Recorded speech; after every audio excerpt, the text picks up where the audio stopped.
కథ కాదు జీవితం.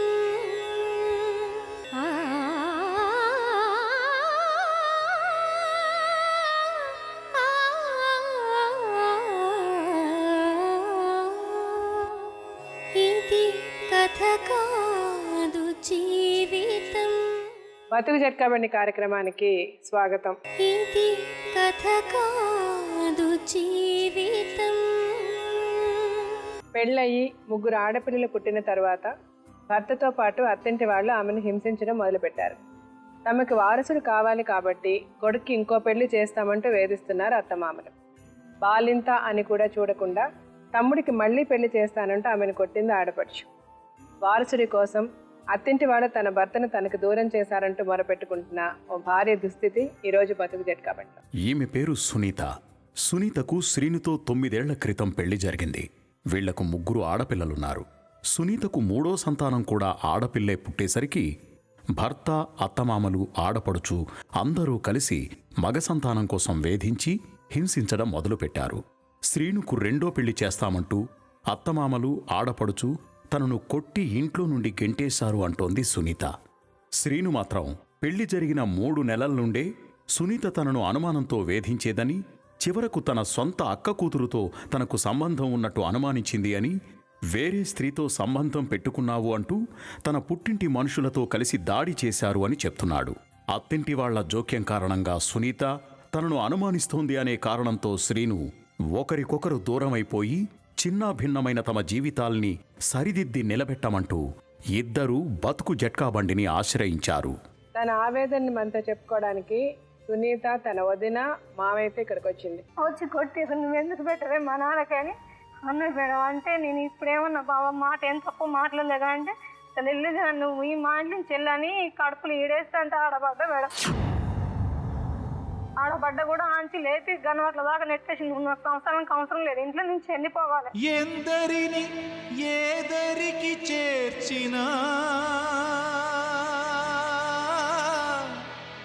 సంద్రాన ఒంటరిగా మిగలదానావా. ఏం మాట్లాంటే మేడం అసలు బూత్ లేదని నాకు వినలేకపోతే.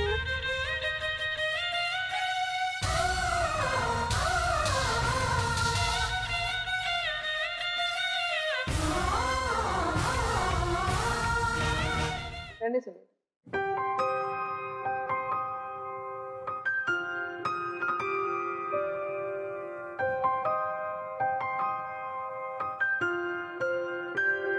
వయసు ఎంత సునీత మీకు? నాకు 25 ఉంటుంది. 25. ఏమైనా చదువుకున్నారమ్మా? 5 వరకు చదువుకున్నాను. మీరు ఎంతమంది తోడబుట్టిన వాళ్ళు? 2 అక్కలు, ఒక అన్నయ్య మేడం. అన్నయ్య భార్యనా ఆవిడ? అవును మేడం. మీరేమవుతారండి? ఓ గ్రామంలో పెద్ద మనిషి. మీకు పెళ్ళి ఎన్ని సంవత్సరాలు అయింది సునీత? 9 సంవత్సరాలు అవుతుంది మేడం. ఎంతమంది పిల్లలు? 3 పాపలు మేడం. మీ ఆయన ఏం చేస్తాడు? మా ఆయన పెయింటింగ్ పని చేస్తాడు మేడం. ఫస్ట్ మా పెళ్ళైన కొత్తల, తర్వాతకి మా పెద్ద పాపకి నీళ్ళు పోసుకున్నప్పుడు మా ఊర్లోకి వెళ్ళిపోయి అక్కడనే వ్యవసాయం చేసుకున్నాం. మా పెద్ద పాపకి డెలివరీ అయిన దాకా అక్కడే ఉన్నాం మేడం. మీ అమ్మ వాళ్ళ దగ్గర? మా అత్తగారింటి దగ్గరే ఉన్నాం. డెలివరీ టైం వచ్చినాక అమ్మ వచ్చి తీసుకెళ్ళింది మేడం. అమ్మ వచ్చి తీసుకెళ్ళింది. అమ్మ వాళ్ళ ఇంటి దగ్గరే డెలివరీ అయ్యా. ఇక మా అమ్మ వాళ్ళు మా ఆయన ఇట్లా వచ్చేసి మా అత్తగారింటికి తోలొచ్చినాక మళ్ళీ పెద్ద పాప వచ్చినాక నువ్వు ఎందుకు పోయినావు మెక్క వాళ్ళ ఇంటికి, అసలు నీకేం అవసరం పోయినావు అని కొట్టిండు మేడం. కొట్టినాక భర్తే కదా కొట్టిందని నేను అట్లా ఓర్చుకున్నా మేడం. తర్వాత అది అయిపోయినాక ఇక ఊళ్ళో కూలినాల పని చేసుకుంటూ ఉన్నాం. కూలినాల పని చేసుకున్నాడు. మా మాయ తాగొచ్చానా, నీకు ఎవరు లేరే, నీకు పెడతానికి ఎవరు లేరే, నీకు దిక్కు ఎవరు లేరే, ఇంతవరకు మీ అమ్మ మంచం పెట్టలేదు, మీ అన్న మంచం పెట్టలేదు, మీ అమ్ములు కట్నం ఇవ్వాలి, బంగారం ఇవ్వాలి అని అనేది మేడం. అంటే ఇక తాగొచ్చింది కదా పిల్ల నువ్వేమనకు, మా ఆయనతో ఏం మాట్లాడు, నేను అడుగుతలేదు మా అత్తయ్య అనేది అన్నప్పుడు నేను సపోర్ట్ నా పని చేసుకుంటూ ఉండేది. ఉన్నాక తర్వాతకి సెకండ్ పాపకి ప్రెగ్నెంట్ అయినాక ప్రెగ్నెంట్ అయినాక నుంచి కూరగాయల బేరం చేసినాం మేడం. కూరగాయల బేరం చేసినాక మళ్ళీ తర్వాతకి మా పాపకు డెలివరీ అయింది. నడిపి పాపకి తీసుకొచ్చినాక మంచిగా ఉన్నాం మేడం. మంచిగా ఉన్నాక మళ్ళీ నెక్స్ట్ థర్డ్ పాప కడుపులో పడ్డ కాంచి ఇక టార్చర్ మొదలైంది మేడం. నాకు నీకు ముగ్గురు మళ్ళీ పాప అవుతుంది నేను హాస్పిటల్ చూపించడం కూడా వేస్టే, ఇంత ఖర్చు పెట్టడం కూడా వేస్టే. ఇచ్చిన కూడా అమ్మ వాళ్ళకి ఇట్లా చెప్తే అమ్మ అప్పుడప్పుడు వచ్చి నాకు చూపించుకొని వెళ్ళేది. వెళ్ళిన కూడా అమ్మ ఇంటికి వచ్చిన కూడా మీ అమ్మ ఎందుకు వస్తుంది ఇంటికి, మీ అమ్మకి ఏం అవసరం, మీ అమ్మ రావద్దు, వచ్చి ఎందుకు దొంగతనంగా వెళ్ళిపోతుంది అనేది వాడు మేడం. ఇక చిన్న పాప పుట్టిన కాంచి డెలివరీకి పోయినా ఆపరేషన్ అయింది. పిల్లలు లేకుండా ఆపరేషన్ చేయాలా కంట చేయరా, ఇంకెందుకు ఉంచడం, పిల్లలు లేకుండా ఆపరేషన్ చేయకుండా 3 పెద్ద ఆప్షన్ లేక అవసరం లేదన్నది. మరి చేయించుకుంటావు అమ్మాయి అంటే నీ ఇష్టం అయితే నా ఇష్టం అవుతుంది బాబా, నేనైతే ఒక్కదాన్ని అయితే ఇష్టం కాదు అంటే సరే చేపిస్తాను. ఇద్దరం సంతకం చేసినాం మేడం. సంతకం చేసినాక ఆపరేషన్ చేసి మళ్ళీ పాప అనేసరికి ఆయన ఏడ్చుకుంటూ కూర్చుండు, నేను కూడా ఏడ్చుకుంటూ కూర్చుంటే ఇక నీకేం బాధ లేదులే, 3 పిల్లలైనా వాళ్ళే కొడుకులు వాళ్ళే బిడ్డలు అన్నాడు మేడం. హాస్పిటల్ నుంచి ఇంటికి తీసుకొచ్చినాక నాకు కుట్లు ఇంత పొడుగు దాకా అతకలే మేడం, గాయం అయ్యి అతకుండేసరికి సరిగ్గా అతుక్కోలేదు బావా కుట్లు ఇట్లా అంటే ఏం కాదులే తగ్గిపోతుందిలే మెడిసిన్స్ వాడితే అన్నాడు. మా పెద్ద ఆడబిడ్డ వచ్చి మా ఇంటికి వచ్చి నా తమ్మునికి కొడుకులు లేరు, 3 ఆడపిల్లలే, నీ వంశం పడిపోతుందిరా, నువ్వు ఇంకో పెళ్లి చేసుకోవాలరా అని అప్పటి నుంచి నేర్పుతుంది మేడం. నువ్వెందుకు చేసుకోవాలి అది అని మాటలు చెప్పేస్తుంటే ఇక ఆయన మా ఆడబిడ్డ వాళ్ళ ఇంటికి వెళ్ళడం, గొర్రెలు కొంతనడం, పొలం కొంతనడం, ఆడికి ఇడికి తిరిగేవాడు మేడం. తిరుగుతుంటే అక్కే కదా పోనీలని వదిలేసేదాన్ని మేడం. వదిలేసినాక కూడా మళ్ళీ అమ్మ వాళ్ళ ఇంటికి కాంచి మళ్ళీ 3 నెలలకు నన్ను తీసుకొచ్చింది ఇంటికి. తీసుకొచ్చినాక సంక్రాంతి పండుగ రోజు పని చేసుకుంటూ అన్నం కూర చేసుకుంటూ ఉన్నాం మేడం. చేసుకుంటూ ఉండేసరికి ఇక మా ఆయన వచ్చిండు, ఆయన చికెన్ కట్ చేస్తుంటే మా మావయ్య వచ్చి అన్నం పెట్టి అమ్మాయిండు, మావయ్య సేమియాలు ఇట్లా పులిగొంగ ఇట్లా చేసి పెట్టినాం, ఇప్పుడు వైట్ అన్నం వండను, పిల్లలు బట్టలు తెచ్చుకోరు కదా, నేను తర్వాతకి వండుతా, పిల్లలు స్నానాలు చేసి బట్టలు వేసుకుంటా అని చెప్పిన మేడం. ఇక వచ్చి భయ పది మమతలు పెంచి మనసులు విరిచి చెలగాటమాడతావు న్యాయమా, ఎట్ట పడతట మొహం అంతా రక్తం వచ్చేటట్టు చావులు బస్సులు కొట్టేవి వచ్చి కొట్టేది, నువ్వు ఎందుకు పెట్టవే మా నాన్నకని అన్నాడు మేడం. అంటే నేను ఇప్పుడేమన్నా బాబా మాట ఏం తప్పు మాట్లాడలేదా అంటే అసలు వెళ్ళేది నువ్వు ఈ మా ఇంటి నుంచి వెళ్ళని కడుపులు ఈడేస్తా అంటే ఆడబడ్డా మేడం. ఆడబడ్డ కూడా ఆంచి లేపి గనవట్ల దాకా నెట్టేసి నువ్వు నాకు అవసరం లేదు, ఇంట్లో నుంచి వెళ్ళిపోవాలి.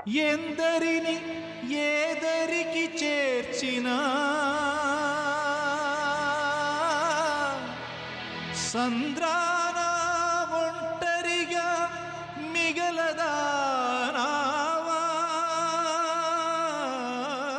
మేడం అన్న కూడా వాళ్ళ పెద్ద మనుషులు చుట్టుపక్కల వాళ్ళందరూ వచ్చి కూడా ఎందుకయ్యా ఆ పిల్లల్ని చంపుతావా అనేది అంటే నేనేమన్నా అసలు కదా ఎట్లా మాట్లాడుతున్నా కానీ పక్కన వాళ్ళు మా చిన్నమ్మ వాళ్ళు ఇట్లా ఉంటే వాళ్ళు అన్నారు, వాళ్ళంటే ఎట్లా మాట్లాడుతున్నా నేను అన్నారు.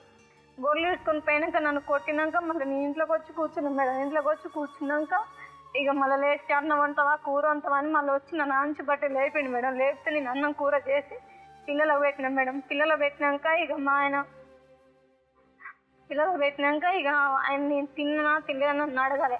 అడగకుంటే ఇక సాయంత్రం పిల్లలకు అందరికి మా పిల్లలకు స్నానం చేయించుకున్నాను. స్నానం చేయించి నేను బట్టలు గిన్నెలు తోముకుంటూ ఉన్నా మేడం. ఉంటే నువ్వు మా ఆడబిడ్డ వచ్చింది, నువ్వు ఇంటివా అన్నరువి, నువ్వు పని చేసుకోవా ఏం చేసుకోవా ఇట్నే వదిలిపెడతావా అని ఆమె ఎప్పుడైతే మా ఇంట్లోకి అడుగు పెట్టిందో మేడం మొత్తం నాకు అన్నీ వేసుకునేది.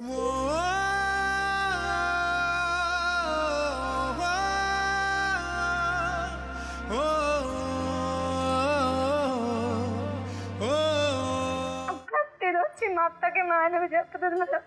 చెప్పి ఇట్లా కాదురా అట్లా కాదురా, దాన్ని ఇంట్లో నుంచి వెళ్ళగొట్టరా, దాన్ని ఎందుకు సంవత్సరం చేయించుకున్నారా నువ్వు దాంతో అని చెప్పారు మేడం. నాన్న చనిపోయినాక దినానికి మేము వెళ్ళినాం. ఆ అక్క 7,000 నేను 7,000 వేసుకొని మాకు ఆవును తెస్తాం మేడం. తీసుకొని వెళ్ళినాక అది దినం అయిపోయింది. తెల్లారి ఇట్లా ఈయన డబ్బులు ఇచ్చిన కంచి అంటుంది కదా, నీ అయ్యేది వస్తే నేను 10,000 ఖర్చు పెట్టాల్సి వస్తుంది, వాడు ఏం తెచ్చినా నేను పెట్టాలి 10,000 అని మాట్లాడి మేడం. నీకు బావ నీకు ఇష్టమైతేనే పెట్టు, నువ్వు తిట్టుకుంటూ పెట్టకు, మా అత్త అన్న ఉంటుంది కదా వాళ్ళు చేసుకుంటారు, మనం ఇష్టమైతే ఇద్దరం పోయి చూద్దాం వద్దాం, అవసరం లేదు ఇంటికాడ ఉన్నామంటావా ఉన్నాం అని అన్నా. ఏమొద్దు ఇక డబ్బులు కట్టినాక ఎందుకు ఉండాలని తీసుకొని పోయినాక ఇక దినం అయిపోయింది. మేమిద్దరం కలిసి పిల్లలు తీసుకొని నైట్ వచ్చేసినాక మా అత్తయ్య తెల్లారి వచ్చింది మా నాన్న దినానికి. వచ్చేస్తే ఏమైందంటే ఇక దినం అయిపోయిన తెల్లారి ఇక లెక్కలు ఇట్లా ఎంత అయింది ఏం ఖర్చు వచ్చిందని మా అక్క అడిగితే ఎంత అయింది ఎందాక ఇద్దరు 7,000 పెట్టుకురు కదా అంతే కదా అని మా అక్క మా అన్నయ్య కలిసి మాట్లాడారు. మాట్లాడేసరికి ఒక ఆయన అంది కదా, నీకు అన్ని మంచిగా ఉన్నాయి కానీ అబ్బాయి నువ్వెందుకు అమ్మాయిని వదిలిపెట్టి చిన్నపిల్ల తల్లిని వదిలిపెట్టి నువ్వు పెళ్లి చేసుకుంటున్నావు అటంటే ఎవడాడు ఏ భార్గవ చెప్పింది నీకు, నా కొడుకు చేసుకుంటాడు, నా కొడుకు మొగోడు చేయబట్టి 100 మంది కాడకంటే పోయేస్తాడు, అట్నే చేసుకుంటాడు పెళ్ళని మా అత్తయ్య అన్నది మేడం. అనేసరికి నీ కొడుకు మొగోడైతే నా భర్త కూడా మొగైన కదా, నేను 3 కొడుకులు కన్నా అని మా అక్క అన్నది. నా భర్త కూడా మేము ఇంకో ఆడపిల్ల కోసం పెళ్లి చేయమని అన్నదంటే నువ్వు ఏం మాట్లాడతాను కానీ మా ఆయన అన్నాడు. మా ఆయన అనేసరికి మా మాయ ఎందుకు నా భార్య నేను ఇంతవరకు ఒక మాట లేదు, నువ్వెందుకు ఇట్లా అంటావని మా మామ వచ్చి చేసుకున్నాడు. ఇద్దరం కలిసి బయటికి వెళ్ళిరు, అందరు కలిసి బయటికి వెళ్ళినాక మత్తు వచ్చింది అంటుంది కదా, నేను 6 సంవత్సరాలైనా సంవత్సరమైన నా కొడుకు ఇంకో పెళ్లి చేసేదే నాకు వారసులు కావాలి అన్నాక గొడవలు ఇవన్నీ అయిపోయినాక నేను కేసు పెట్టిన. మా అత్త ఈ మాట అన్నది, నాకు 3 ఆడపిల్లలు అయినాక నాకు ఎట్లా పరిష్కారం అవుతుంది, నేను ఎటు బతకాలి, మా అమ్మ నాన్న మంచిగా లేరు, అన్న వదినక పిల్లలు వాళ్ళ రెక్కల మీదనే బతికేది అని నేను ఆలోచించి పోయి కేసు పెట్టిన మేడం. కేసు పెట్టగానే ఇక ఆయన పోలీస్ స్టేషన్కి వచ్చేసినాక మాట్లాడారు పోలీసులు, ఏంది బాబు ఎందుకు తీసుకోబోవంటే సార్ నాకు కడుతుంది సార్ నా ప్రాణం పోయిన కూడా నా భర్తకి నేను ఎలాంటి తప్పు కట్టలేదు సార్, నేను వాళ్ళంతా వాళ్ళే పుట్టించుకొని నన్ను కొట్టిరు సార్ అని నేను చెప్పిన. మీరు ఎందుకు పోలీస్ స్టేషన్కి వెళ్ళారు? మా అత్త ఇంకో పెళ్లి చేస్తాను, నా కొడుక్కి 1 సంవత్సరమైనా 6 నెలలు నేను చేస్తాను అన్నది మేడం. అందే కానీ మిమ్మల్ని ఇంట్లోంచి పంపించేశారా వాళ్ళు? అవును మేడం. నాన్న దినానికి వచ్చినాక గొడవ అయింది. గొడవ అయినాక వీళ్ళు మాటలు ఆడలు ఇట్లా మాటలు అనుకుంటా మా అత్త ఇట్లా అనుకుంటా బయటకు వచ్చేసారు. అంటే మిమ్మల్ని అక్కడ వదిలేసారా వాళ్ళు? వదిలేస్తారు మేడం. మళ్ళీ మిమ్మల్ని మీరు వెళ్ళలేదా వాళ్ళ ఇంటికి? వెళ్ళలే మేడం, వెళ్ళలేదు. కేసు పెట్టినాక అలా కాదు, మీరు ఫస్ట్ కేసు పెట్టడానికి ముందు వాళ్ళ ఇంటికి వెళ్ళారా లేదా? వెళ్ళలే మేడం. ఎందుకు వెళ్ళలేదు? కరెక్ట్ అమ్మా, మీ ఇంటి దగ్గర గొడవ అయింది, మళ్ళీ అత్తగారి ఇంటికి వెళ్ళాలి కదా, ఎందుకు వెళ్ళలే మీరు? అన్నారు ఎందుకంటారు గొడవ అన్నప్పుడు అంటారా, పిలుస్తారా చెప్పండి? మరి తప్పు కదా వెళ్ళకపోవడం, వెళ్ళకుండా వాళ్ళ మీద అన్నాక అదంతా అవుతుంది చిన్న నువ్వు ఉంచు అని వాళ్ళు పెద్ద మనుషులు ఇద్దరు కాళ్ళు చేతులు పట్టుకొని ఇంట్లో తోలిపోయారు మేడం. అయితే ఈ పెట్టేసినాక ఏమంటే నాకు 10,000 కాల బాబాయ్ అంటే సర్లేని మా అన్నయ్య మా వదిన ఒప్పుకురు మేడం. ఒప్పుకొని వచ్చినాక వీళ్ళు పెద్ద మనుషులకి మంచిగా మర్యాద చేసిండు, తోలిండు. ఇక కార్డు వేసుకొని సెల్లో కార్డు వేసుకొని వాళ్ళ అక్కకు ఫోన్ చేసిండు మేడం. ఫోన్ చేసి అక్క దాన్ని మాత్రం ఇంటికన్నా తోలిపోతుర్రా అని చెప్పిండు. అయితే మా ఆడబిడ్డ ఏం చేసింది, చిలకల నుంచే మా ఇంటి దాకా నడుచుకుంటూ వచ్చేసింది. చీకట 8:30 అయింది మేడం. 8:30 అయితే నేను ఇంట్లో పని చేసుకున్నా, పిల్లలకు స్నానం చేసి వాళ్ళకి అన్నం తినిపించి పడుకురు మేడం. పడుకున్నాక ఆమె వచ్చేసినాక వదిన ఇప్పుడైనా రావడం మేడం. లైట్ అట్లా మంచం మీద పెట్టింది. ఇక నువ్వు నా తమ్మునికి ఎందుకు పెళ్లి చేయవే, అసలు నువ్వు ఎందుకున్నావు ఇంట్లో, అసలు నీకు సంవత్సరం ఎక్కడిది ఇక్కడ వెళ్ళి ఇంటి నుంచి బయటకు వెళ్ళి జుట్టంతా ఒడేసుకొని మొత్తం ఆగలంతా తిప్పుకుంటా గర్ర తిప్పుకుంటా మెడల మించి షాపు నుంచి కుట్లు మెడేసి మొత్తం తిప్పుకుంటూ వచ్చింది కూడా నన్ను ఏడు కొడుతుంటే మా ఆయన ఒక్క మాట కూడా అట్లా మంచి మీద కూర్చొని ఎందుకు కొడుతున్నావు అక్క కూడా అనలేదు మేడం. మొత్తం మంచిగా నిలబడి చూసుకుంటూ అంటుంది కదా, దాన్ని కొట్టాలి రావద్దు, ఏ పాడుకో రావద్దు అంటావు, ఎందుకు వస్తారు? నా కొడుక్కి వేరే టోళ్ళకి లంచనం కట్టిందని అంటుంది మేడం. వాళ్ళంతా వాళ్ళే పుట్టించుకొని వాళ్ళే చేసుకొని మళ్ళీ నా మీదకి రివర్స్ అయ్యి నన్ను ఎట్లా అసలు చావులు బతుకు మీద కొట్టింది మేడం. బట్టలన్నీ ఊడిపోతే మాకు సైడ్ బండలు ఉంటాయి మేడం. బండల మించి చీరంతా చుట్టుకొని ఇట్లా బిర్రగా పట్టుకొని బండల మించి దూకి నన్ను చంపుతాను కిరణాలు తెస్తాను పోయింది మేడం ఆ పెద్ద ఆడబిడ్డ. అయితే ఆ మాట పోగానే నేను లేచి వచ్చి ఇక బండల మించి దూకి పెద్ద మనిషి ఇంటికి పోయినా మేడం. పోయేసరికి ఏందమ్మా ఏంటంటే తాతయ్య ఇట్లా కొట్టింది, మా ఆడబిడ్డ వచ్చి నువ్వేమన్నా అన్నావు అంటే నేనేమన్నా తాతయ్య ఇప్పుడైనా రావడమని చెప్పి అడిగేసరికి కొట్టింది తాతయ్య అని చెప్పినాక వాళ్ళ పెద్ద మనుషులు వాళ్ళ ఇంట్లో ఉంచుకున్నారు మేడం. ఉంచుకున్నాక మా ఆయనకు ఫోన్ చేసినాక ఎందుకు బాబు మీ అక్క ఎందుకు కొట్టిందిరా, భార్య అయితే నువ్వు ఒక దెబ్బ కొట్టుకుంటే మంచిగా ఉంటుంది, నీ అక్కకి ఏం అవసరం రా అంటే ఏమంటే తాతయ్య నా అక్క ఒకటే దెబ్బ కొట్టిందని మాట్లాడి మేడం. ఇక్కడ నుంచి మేడం అసలు కీడ పట్టుకుంటే ఈ కాలంతా జుబ్బులు లాక్ వస్తుంది మేడం. ఇప్పుడు సంవత్సరం అయింది. మళ్ళీ ఉట్టిన మామూలుగా అట్లా ఆయనకు భయం ఉండాలని కేర్ చేసేసి 2 పిల్లలు ఆయన దగ్గర వదిలేసి నీ ఇంటికి వెళ్ళిపోయినా మేడం. చిన్న పాపను సాగు పాపను 6 నెలల పాపను తీసుకొని ఇంటికి వెళ్ళిపోయినా అమ్మ వాళ్ళతో. వెళ్ళిపోయినాక మళ్ళీ ఒక 10 రోజులు మా అత్తగారింటి దగ్గరనే ఉన్నాక మళ్ళీ తర్వాతకి అమ్మని పిల్లలందరూ తీసుకొని హైదరాబాద్ వచ్చేసిండు. ఆయన హైదరాబాద్ వచ్చిన తెలవంగానే నేను ఫోన్ చేసిన పిల్లల గురించి, ఇక 2 రోజులు నా దగ్గర ఉంది కదా కడుపు ఆగలేక ఫోన్ చేసిన, బావ పిల్లలు ఎట్టురంటే అసలు నువ్వు ఏదైనా ఫోన్ చేస్తానికి నీకేం వస్తావు, ఫోన్ చేస్తున్నావు నువ్వు ఒక్కరు ఇద్దరు ఏం చెప్పొద్దురే, నలుగురు ఐదు తెచ్చుకోవాలి నీ దగ్గర అని మానేవాడు మేడం. ఏం మాట్లాంటే మేడం అసలు బూత్ లేదని నాకు వినలేకపోయింది.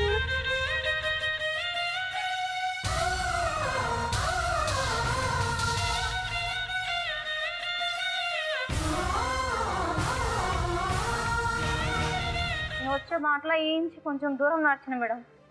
నడవంగానే నేను కార్ వేసుకొని వచ్చిండు. ఆయన కార్లో వస్తుండు, బైక్లో వస్తుండు, నేను చూడకూడదు మేడం. అయితే ఇక వచ్చిండు, ఆ సైడ్ కార్ ఆపేసిండు. నేను పిల్లని ఎత్తుకొని ఇంకా గల్లి తిరిగిపోతూనే ఉన్నాను.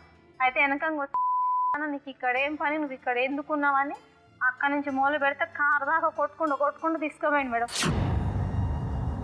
తీసుకుపోయి కార్లో రెండు కాళ్ళు పడేసి 2 కాళ్ళు లేపి దాంట్లో దొబ్బిండు మేడం. దొబ్బి గ్లాసులను పెంచేసి ఇక తీసుకుపోతూనే ఉండు. తీసుకుపోతుంటే యాడ్ తీసుకుపోతున్నావు, ఎందుకు తీసుకుపోతున్నావు, కార్ ఆపుతావా అని నేను ఆయన సెట్ పట్టుకొని గుంజుతున్నాను వెనకకి. తాగదోడల దగ్గర నేను సిగ్నల్ దగ్గరికి వచ్చేసినాక స్లో చేసింది మేడం. కార్ స్లో చేస్తే ఆ డోర్ ఓపెన్ చేసుకొని నిమ్మలంగా పోతున్నాను. కార్ నుంచి దిగి రౌండ్ తిరిగేసి వచ్చిన మేడం. వచ్చినాక ఆయన అంత దూరం పోయి చూసుకుండు, డోర్ ఓపెన్ చేసిందని చూసుకుండు. వచ్చి కూడా మళ్ళీ అక్కడ కొడుతుంది మేడం. కొడుతుంటే ఎందుకు కొడుతున్నా బాబు, నీకేం కావాలో బాబు అంటే అది నా భార్య సార్, వాళ్ళ అమ్మోళ్ళ ఇంటికాడ ఉండకుండా ఇక్కడికి వచ్చి ఉంటుంది సార్ అని చెప్పిండు మేడం. చెప్పేసరికి ఏందమ్మా ఏంటంటే సార్ అది కాదు సార్, ఫస్ట్ గొడవ ఏంటంటే నాకు 3 ఆడపిల్లలు, నువ్వు ఇంకో పెళ్లి చేస్తావని ఎక్కడ పోయి నన్ను వదిలిపెట్టట్లేదు సార్, నన్ను కొడుతుంది సార్ అంటే 2 పట్టుకురు మేడం. ఆయనని 2 పట్టుకోగానే ఏం చేసిందంటే వాళ్ళని కూడా కొట్టేసింది మేడం. కొట్టేసరికి ఆయన ఏం చేసిండు, పోలీసులకు ఫోన్ చేసిండు. పోలీసులో ఫోన్ చేసి ఇక్కడ సాధు హోటల్ దగ్గర గొడవ జరిగింది మీదేనమ్మా అంట. అవును సార్ అన్న, మరి రాండమ్మా, మరి ఒక బాబు ఫోన్ చేసిండు మాకంటే మేము అడిగిపోయి సార్లతోటి మాట్లాడినాం మేడం. ఎందుకు గొడవ అయింది అన్నారు. ఇట్లా సంగతి సారు కార్లు వేసి నన్ను కొట్టింది సార్, అయితే ఒక అతను ఆపుతానికి వస్తే ఆయన కూడా కొట్టిందని, ఆయన మరి కేసు పెడుతుంది, మీరు రాయరా అని సార్ వాళ్ళు అన్నారు. అంటే రాయండి సార్, మరి వాళ్ళకి దెబ్బ తగిలింది, నాకు దెబ్బ తగిలింది సార్ అని నేను పెట్టేసిన, పిటిషన్ ఇచ్చిన. ఇప్పుడు ఏమంటాడు అతను? తెలియదు మేడం. ఇక ఏమంటాడో మీకు తెలియదు. అంతకుముందు మిమ్మల్ని పంపించేసేటప్పుడు ఏమన్నాడు? ఆయన ఏమనలేదు మేడం, నన్ను కొట్టేసిండు, నువ్వు అవసరం లేదు, నువ్వు నా కొడుకు సంవత్సరానికి వచ్చినా కూడా నా కొడుకు మందు తాగి వస్తుందట అని మా అత్త బాగా చెప్పేది మేడం. మా అత్త మాటలు మా బిడ్డ మాటలు బాగా వింటాడు మేడం ఆయన. సో వాళ్ళ మధ్యలో అక్క ఆవిడ మీతో బాగుంటుందా? మేడం మంచిగా ఉంటుంది. ఆవిడ బాగానే ఉంటుంది. మంచిగా ఉంటది. చిన్న పెద్ద ఆమె మేడం, పెద్ద ఆమె తోట. ఇప్పుడు మీ పిల్లలు కూడా మీ ఆయన దగ్గరే ఉన్నారు? 2 పిల్లలు మా ఆయన దగ్గర వదిలేసి. ఇప్పుడు మిమ్మల్ని డైవర్స్ ఇమ్మంటున్నాడా, వేరే పెళ్లి చేసుకుంటాను అంటున్నాడా, ఏమంటున్నాడు ఇప్పుడు అతను? తెలియదు మేడం. ఆయన ఏం చేసుకున్నాడు, ఫస్ట్ పెళ్లి చేసుకుంటా, నువ్వు నాకు అవసరం లేదు అన్నాడు మేడం. ఇక ఆ మాటతోటే మేమిద్దరం విడిపోయినాం. ఇక ఎన్నడూ ఆయన దగ్గరికి నేను వెళ్ళలేదు. నేను ఫోన్ చేసినా కూడా ఇక మొత్తం బూతులే మాట్లాడుతుంది మేడం ఆయన. మీరేం కావాలనుకుంటున్నారు ఇప్పుడు? నా భర్త దగ్గరికి నేను వెళ్తాను మేడం. నా పిల్లలు నా సంవత్సరం కావాలి మేడం. మీరు కలిసి ఉండాలంటున్నా, అతను విడిపోవాలంటున్నాడు? కలిసి ఉండాలి మేడం, కలిసి ఉండాలి మేడం. మీ ఆయన పేరేంటి? శ్రీను మేడం. శ్రీను. సరే, అతన్ని పిలిచి అతను ఏం చెప్తాడో విందాం.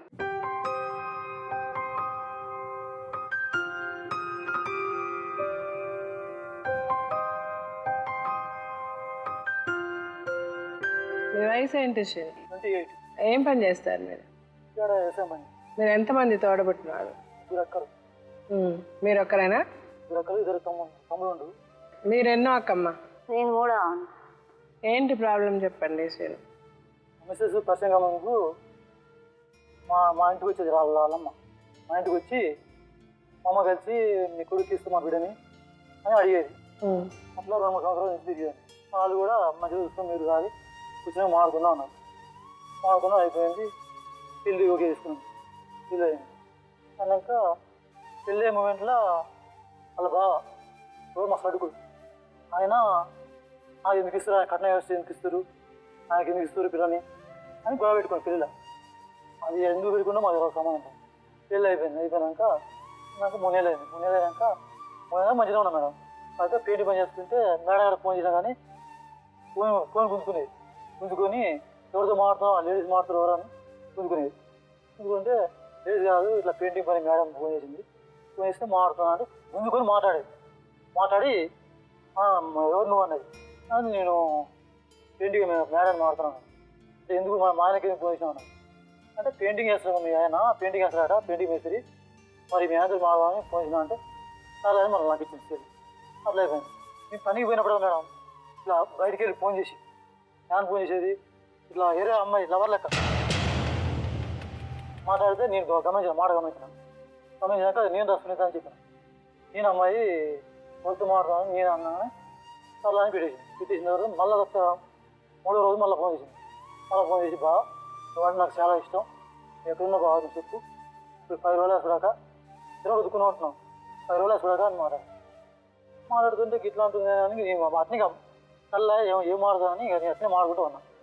మాడుకుంటూ అంటే చాలా ఇష్టం బాగా మా ఇద్దరం పెళ్లి చేసుకున్నాం, నాకు ఆల్రెడీ పెళ్ళి అయిపోయింది, పెళ్లి చేసుకునేది అంటే పెళ్లి బాగా అంటే చాలా ఇష్టం అని అన్నది. కామ ఉన్నాం. నాకు ఇంటికి వచ్చినాక ఆ అమ్మకి నాకు చెప్పిన ఇట్లా తెలిసి తిరగ చేసినాలే అమ్మాయి సర్లే అయితే మరి కూడా నువ్వు మొదలు పెట్టు కామ ఉండు అని అన్నది. పెద్ద పాప కడుపులో పడదు. కడుపులో పడదు 9 నెలల దాకా నేనే మొత్తం హాస్పిటల్ ఖర్చులు, మెడిసిన్ ఖర్చులు, మొత్తం స్కానింగ్లు అవన్నీ నేనే తీసినాను. ఇక 9 నెలలు చదువుతున్నాక పంపించాను మేడం. పంపించి మా అత్తగారికి పంపించాను. ఇస్తే మా అత్తగారు చదిపోయింది, మా అత్త చదిపోయినాక కాన్ఫరెన్స్ చేసింది. నేను హైదరాబాద్లో ఉన్నాను మేడం. కాన్ఫరెన్స్ చేసింది. నాకు ఏం కూడా రాని తీసుకుపోయినా, ఏం కూడా రా అన్నా అంటే రానండి నా బిడ్డ తీసుకుపోయాను మేడం. బిడ్డ తీసుకుపోయాను, నా బిడ్డ ఆర్డర్ తీసుకుపోయాను. పాప చిన్న పాప 6 నెలల పాప తీసుకుపోయాను. 6 నెలల పాప చదివిపోతే 6 నెలల దగ్గర రాలి మేడం. విద్య ఆడుతుందిరా, పాలకి ఆడుతుంది రారా అంటే కూడా రాను నువ్వే రా, నువ్వు రా అంటే రాను అంటే నా బిడ్డని మా నాన్న బుధలం వేసుకొని పాలు తప్పించి కొనుక్కు చెప్పారు, ఇచ్చి తాపించాను. అదే మేడం మళ్ళీ నడిపించి పెట్టినప్పుడు అట్నే ఇదే జరిగింది. ఇట్నే మంచితనం పోవటం గొడవ పెట్టడం, మా అత్త ఏదో ఒక మాట అనటం, పంపించేది ఇది మీ ఇంటికి వచ్చి షాకిరి చేయాలన్నా, షాకిరి వద్దామా మా ఇంట్లో పనే కదా ఇంకా బయటికి పని పోతున్నా. మా అమ్మ అంటే చాలా ఇష్టం మేడం. మా అత్తలు అన్నా కానీ మా అమ్మ అన్నా కానీ మా అమ్మ ఏ పని చెప్పినా కానీ అది ఇంత చిన్న పని నుంచి మా అత్తలాంటి కూడా చాలా 3 అత్తలు నాకు, అమ్మాయి కూడా చాలా ఇష్టం. అయితే పెద్ద పిచ్చి బిడ్డ కానీ మంచిగా చూసుకున్నాయి. ఇంతకుముందు మంచిగా ఉన్నాం, అనుమానం ఇస్తుంటే కూడా తెల్ల అయితే మళ్ళీ మా అమ్మ చెప్తున్నా ఉన్నా తెల్ల కొడుక అయితే మళ్ళీ మా భార్య పడుతున్నా వస్తున్నాం కదా, ఆ పిల్లకి ఏంటి పడదు అయితే మరి కొడుక మా చదువుకోవాలరా మన బిడ్డ లాంటిది అని చెప్పింది. అలా చదువుకుపోయినా రీసెంట్గా మొన్న 1 ఇయర్ మంచిగా ఉంటాం, అన్నీ చదువుకుపోయిగా నా భార్య మంచి చూసుకుంటూనే ఉన్నా. అమ్మాయి తప్పు చేస్తుంటే కూడా సరిదిద్దుకొని నా భార్య నాకు కావాలని, అమ్మ కూడా కొడక మన అత్త లాంటిది, మన చెల్లి లాంటిది చూసుకోవాలి కొడక, తెలుసు పిల్లలు బుద్ధి కదా, పిల్లలు తెలియతారు ఇది బతారు కొడక అని చెప్తే పోయి తీసుకొచ్చుకున్నాం. అయితే మా బామ్మర్ది కూలా పోతే మా బామ్మర్ది ఫోన్ చేస్తే లేదు మా చెల్లె మా చిన్న మనిషి కాడ ఉంది, మీ ఇంటికాడ ఉండాల్సిన చెల్లె ఆడికి ఎందుకు పంపించామంటే అది పోయింది చాలా రోజులు పోయి అన్నాక పెద్ద మనిషి కాడికి పోయాను. పెద్ద మనిషికి పోతే అయ్యా నీకేం భయం, నీ భార్య చూసుకోపో, ఆడ ఉందో పందుకున్నమాట శ్రేయపేట తీసుకోపో అంటే నా భార్య నేను చూసుకుంటానని పోయి నా భార్య శ్రేయపేట అంటే పోయి తీసుకొని పోయి ఆడిపోయాను. రాంటుంది ఆడిపోయినా కూడా రానంటే కూడా ఇక్కడ నా చెప్పి నా భార్య తీసుకొని పోయాను. నాకు పంపించారు చెడ్డ తీసుకొని పోయాను. తీసుకుపోయి మంచిగా ఉన్నాను, ఒక 6 నెలలు మంచిగా ఉన్నాను. అలా తల్లి ఇంటికి వచ్చి ఏంది నా పిల్ల నాట మేము కూడా బజారుకు పోతే కూడా నేను మా సారు కూడా బజారుకు పోతే కూడా ఏంది నీ కొడుకు అటు ఇంకో దాన్ని చేసుకుంటున్నట, మరి నీ కొడుకు ఇంకో కామని తీసుకొచ్చిందట అని అంటే ఎవరమ్మ అన్నది ఇంత బాగా అంటారు లేనిపోని మాటలన్నీ ఆయన మీద బుద్ధిస్తారు, ఇంటి నుంచి బయటకు వెళ్ళడానికి పని ఏందో ఆడేందో అని పిల్లమంటే బంగారం ఏంటికమ్మాట చెప్పేదాన్ని నవ్వుకుంటా ఇక ఊరికినే సరదాగా ఉన్నాం మేడం. మేము ఇక ఉన్న తర్వాత ఇక వీడు వచ్చినాక గొడవ పెట్టింది. ఇక మీ అన్న ఏదైనా ఉంటే నేను తప్పు చేస్తే మీ అన్న నాకు ఫోన్ చేసి ఏంది బావ చెల్లెలు నువ్వు మంచిగా ఉండలేదు అట్లా ఇట్లా గొడవ పెట్టుకుంటాడు ఏంది మరి మీ అన్న ఒక తలుచుకున్నమాట అని నాకు ఫోన్ చేయకుండా మా బావకు ఫోన్ చేసి ఇంట్లో కేసు పెడతాని మా బావకు వార్నించి ఇక మా బావ చెప్పినాక నా మనసులో పడదు. సదరు గొర్రెలు ఉంటే గొర్రెకాయ పోవాలమ్మా అన్నం పెట్టాను. ముందు కూడా నేను పనికి పోతే కూడా ఇంటికి వచ్చేవాళ్ళకి మా నాన్న ఏడ్చుకొని చెప్పింది, అదే నీ భార్య ఇట్లా ఉంటుంది ఎప్పుడు చూసిన మా వరదు పొద్దుస్తున్న ఒక పనికి పోయేస్తే కూడా విడిగా పెట్టామంటే బాగా పెట్టుకోరాదు, విడిగా పెడతాను నీకు జరగాల